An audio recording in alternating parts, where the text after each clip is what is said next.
thank you very much for the introduction. I'm excited to be here, talk a little about our work at NREL. What I want to do in this short presentation, I'm going to keep it quicker based on the timing we have available, is just give you an overview of some of the work that we're doing at NREL and give you a flavor of these specific areas of emphasis. And for NREL, where we focus in the broad carbon management space is primarily on carbon dioxide removal and on carbon dioxide conversion and utilization across sort of three main areas: technology development, informed deployment, and of course, the key piece of robust accounting when we think about offset markets. And so collectively, when I break that down into kind of 5 key thrusts, just so you understand piece by piece where we put our emphasis. First is on this renewable energy integration with carbon dioxide removal with direct air capture. And I'll give you a few examples. Second, CO2 conversion. This was already brought up earlier, the emphasis on reactive CO2 capturing conversion. We're combining capture and conversion together. Andrew gave a nice introduction to that from an electrochemical standpoint. A key question that we're often asked is related to making decisions around when and how to deploy different CDR technologies. How do they fit into net zero strategies? And so we try to use our analysis capabilities to help inform decision making. We have a robust program on biomass utilization, and we've transformed that and tailored that now towards biomass with carbon removal and storage needs and challenges, especially related to measuring, monitoring, reporting, and verification. And then finally, across everything we do at NREL, we have a focus on de-risking integration and scale because we're one of the applied national labs.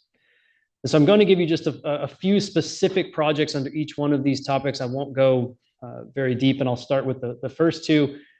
This is an example of where we're looking at how can you better integrate renewable energy with direct air capture. And so this example is looking at using specific wavelengths of light to regenerate your capture material. So instead of using steam and vacuum, in this case, you just shine a certain wavelength of light after you've modified the sorbent. And in this case, we partner with Global Thermostat, and they're leveraging their contactor and their materials that we've modified further to demonstrate that you can very rapidly desorb the CO2 off of these materials. A second example, again, how can we integrate better with low carbon energy sources, is looking at strategies for doing electrochemical mineralization. So we've partnered with a company here in Newmont, that's a mining company. We're looking at the tailings from their mining processes to understand the potential CO2 uptake, and then integrating that with electrochemical approaches to do this mineralization step and ultimately produce carbon negative aggregate.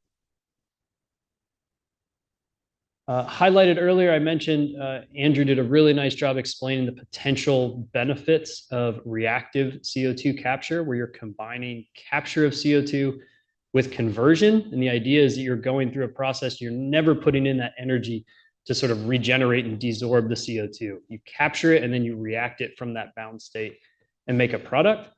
And when you look at the potential energy savings here, and this is on an example case of making a ton of methanol. When you take this type of approach, the potential savings are on the order of 50%, sort of at a theoretical upper limit. And so that makes it worthwhile to spend time on this activity. And this is on the energy intensity side. And the same is true when you think about the capital expense of these facilities when you expand this over the full lifetime of the facility.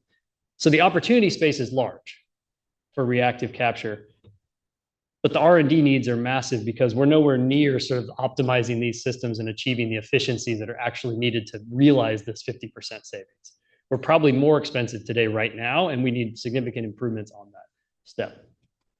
And so one area, just to contrast the previous talk about the electrochemistry side, is you can also do this through thermochemical approaches.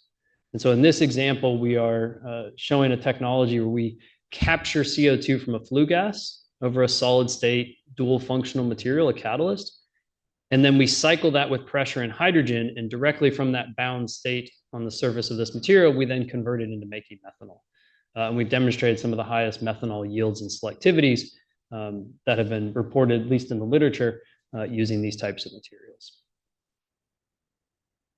On the decision support side, what I want to highlight here today is our emphasis of bringing together multiple pieces of understanding the entire system and thinking about systems level trade-offs, because that's really the key question when it comes to carbon dioxide removal, And so we're coupling and understand on the left side of sort of geospatially explicit information about resource availability, whether that's solar or wind, energy generation, water availability, rights of way for moving materials around, and then coupling that on the right side with the actual process level models, process level details, and economic and life cycle impacts, and bringing that together with societal considerations to help inform decision making and understand these trade-offs.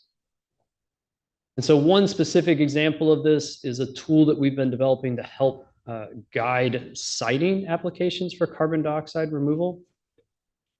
And this relates to an understanding that we need to do this at a geospatially explicit way. We need to understand this as close as possible to the land parcel level that we can. And so we built this model on the left called Super CC that takes global climate change models, which are typically at about 100 kilometer by 100 kilometer spatial resolution. And we fine-tune that down to a few kilometers by a few kilometers. And now you can understand, projected out into the future, temperature changes, humidity changes, that all of that has impact on direct air capture performance, on soil carbon, on biomass growth. And you can use that to inform out into the future, coupled with resource availability, preferences on land usage by communities, to really understand at a land parcel level, what's the right, or what are the options I have for deploying carbon dioxide removal. Finally, I'll just close with two specific examples related to the measuring, monitoring, reporting, and verification component. So this connects to the robust accounting. Leveraging our background in biomass processing, the characterization of biomass-derived intermediates, the life cycle analysis, we've been applying that towards a whole variety of biomass with carbon removal and storage approaches. And this is a very unique space because it's such a diverse set of approaches in terms of the types of feedstocks, the conversion technology, how you store the carbon, whether that's through char, CO2, or otherwise bio-oil. And so we recently initiated a project that spans across the ecosystem, across the value chain, bringing together CDR suppliers, purchasers, verifiers, and bringing those teams together to start to understand and build out robust methodologies and frameworks for the carbon accounting side of these technologies. We've done something also very similar related to the previous discussions that came up that Robert highlighted, as well as others, around the potential for carbon removal through concrete. We've built a very similar cross-ecosystem emphasis on understanding and tracking carbon embedded within concrete and the actual removals that are possible through those approaches.